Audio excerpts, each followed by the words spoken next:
Imagine, if you will, walking into a cool vaulted space with light filtering through narrow windows, stone arching high above and every sound hushed into resonance.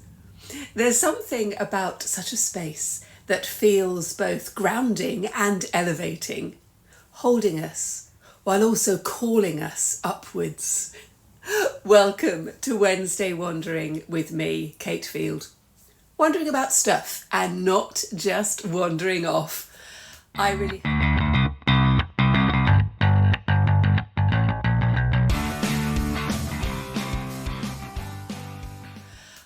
hope you are well. And thank you so much for joining me today. Now, this week, I'm wondering how words and materials can become architecture for the spirit, how poems, plays and sculptures can be more than art, more like sanctuaries for our souls. Our guides are three very different figures. Saint Bernard of Clairvaux, a medieval abbot and writer whose words shaped spiritual architecture across Europe.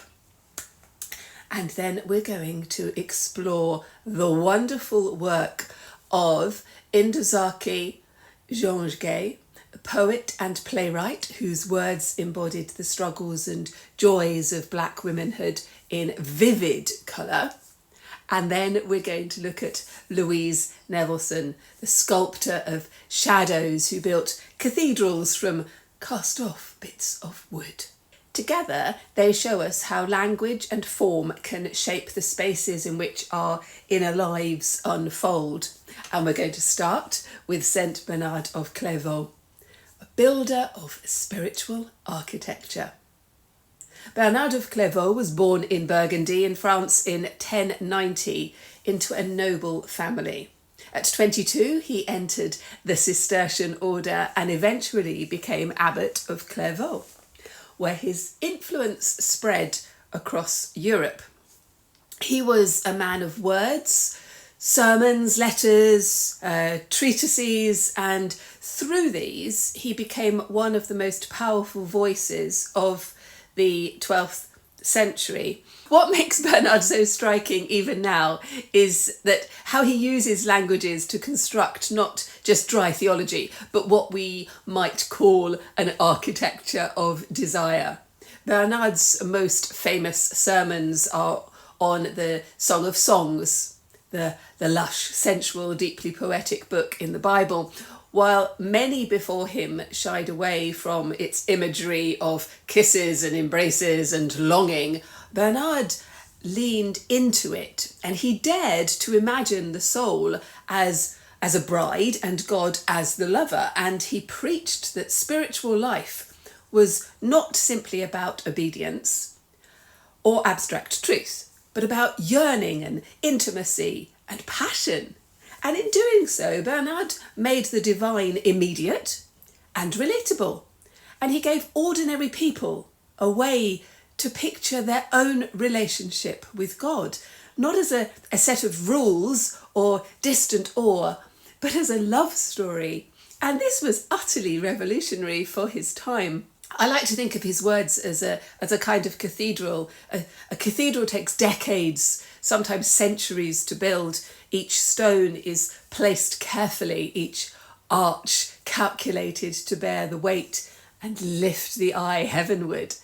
Light is shaped through stained glass, and doors are heavy, but then open into these vast spaces. Last week, I was in Wales on holiday with my husband Jonathan in Pembrokeshire, and we visited the most glorious cathedral in St David's. Oh my goodness, it was spectacular. And it was while I was wandering around there and I was thinking about what I wanted to talk about in this week's Wednesday Wandering, and that's why there's going to be lots of architectural metaphor in this week's Wednesday Wandering, which I hope you will forgive me for, and I will be posting a few of my photographs from Pembrokeshire on the Facebook group if you'd like to pop over there and have a look, and I will bore you all with it because it was spectacular. spectacular.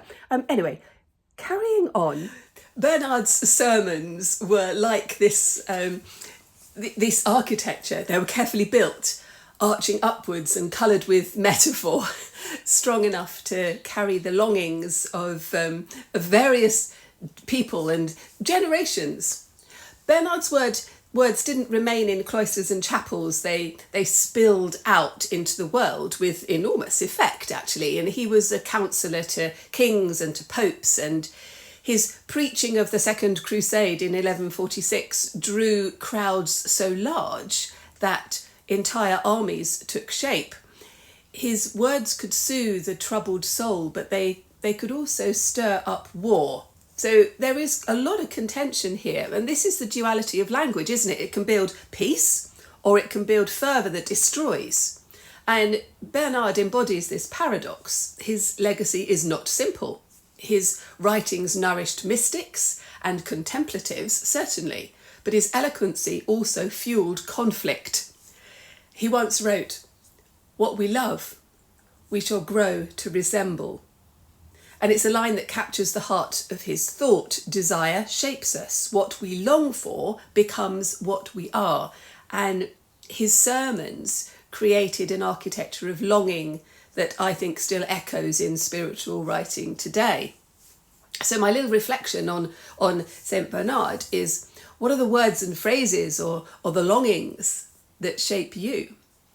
What cathedral are they building in your heart? Are they small chapels of comfort or vast halls open to light? Ntozake Shange, poet, she embodied words. We're going to leap forward 9 centuries from Bernard's Abbey, and we find ourselves in a very different sanctuary, one of rhythm and movement and colour. Ntozake Shange, born in 1948, poet, playwright, she gave the world a new form, the choreo poem.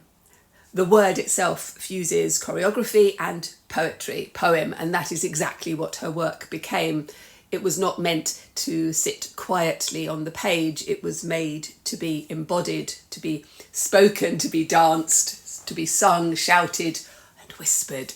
Her most famous work, for coloured girls who have considered suicide, When the Rainbow is Enough, is a sequence of poems performed by 7 women.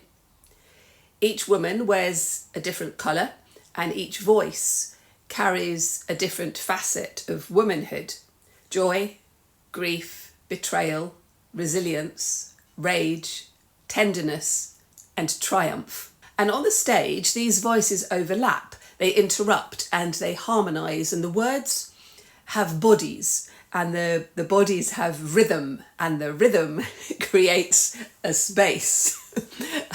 It's not a vaulted stone cathedral like St. Bernard, but a sanctuary of flesh and sound, a living architecture, if you will, where those excluded from traditional sanctuaries could find belonging.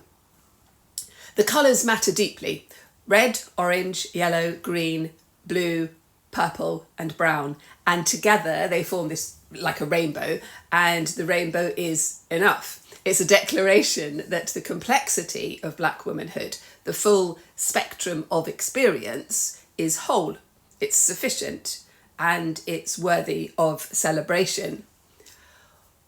One of the most famous lines comes near the end of this.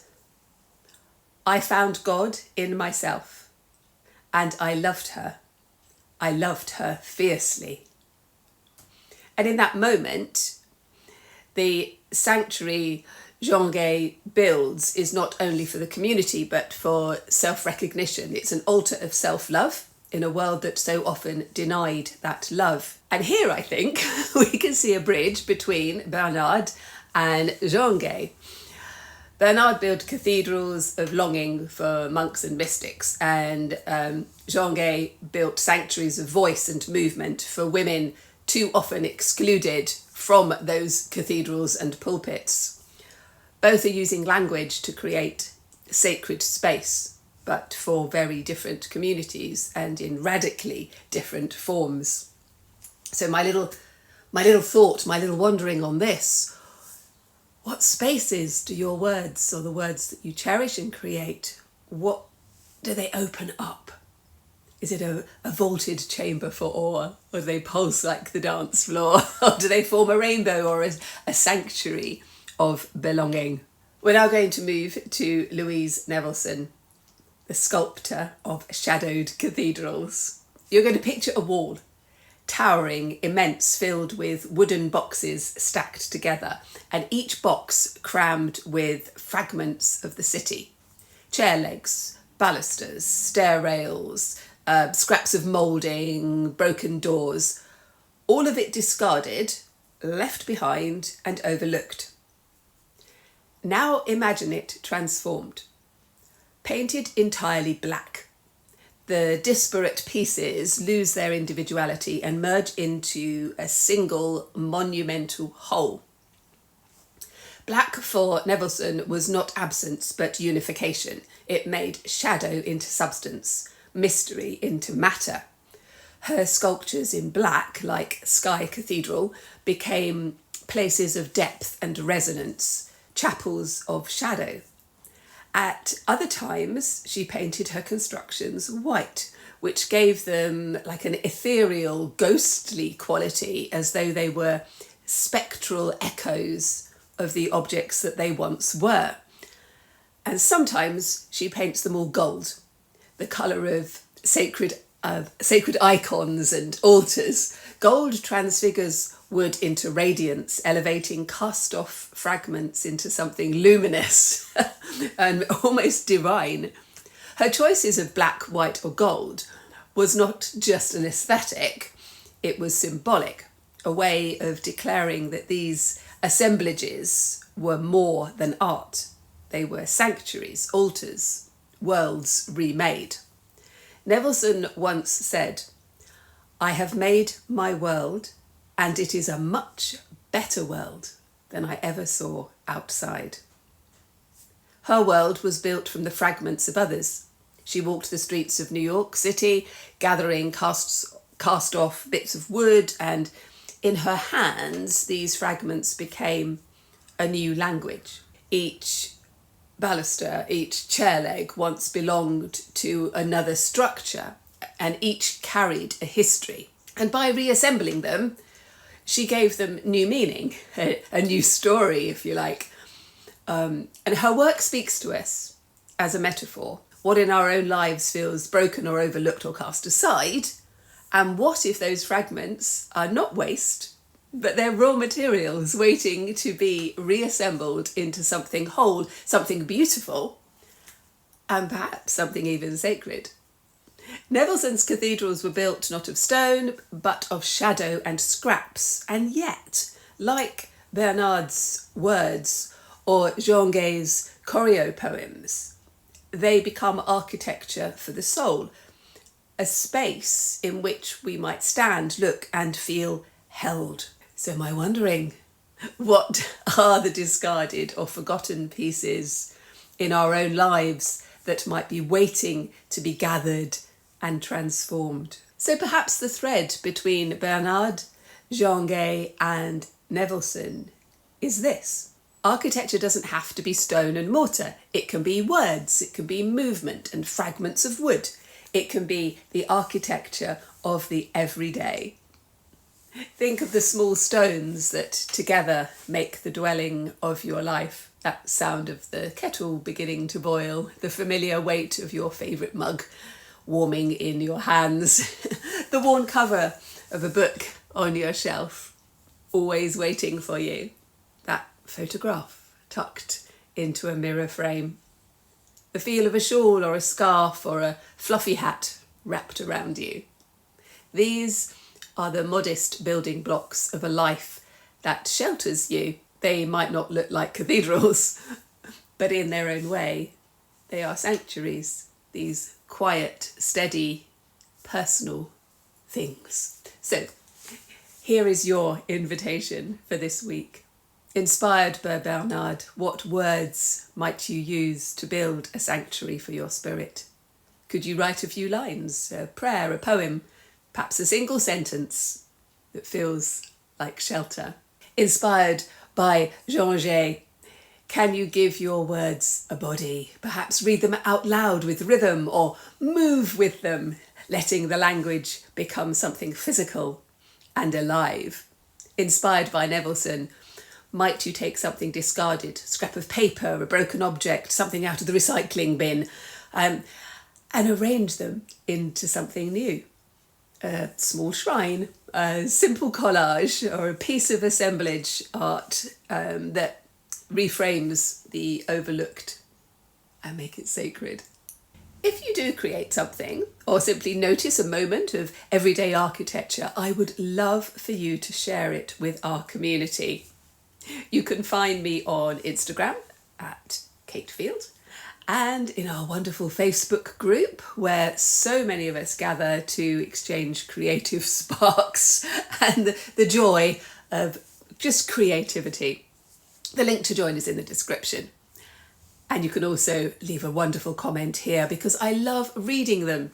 Next week, we'll be meeting mothers, mystics and motion, including St. Monica, the mother of Augustine, and women whose journeys of persistence and faith continue to shape and inspire us. Until then, may your words and your spaces, both inner and outer, become sanctuaries of strength and joy. Take care. Bye-bye.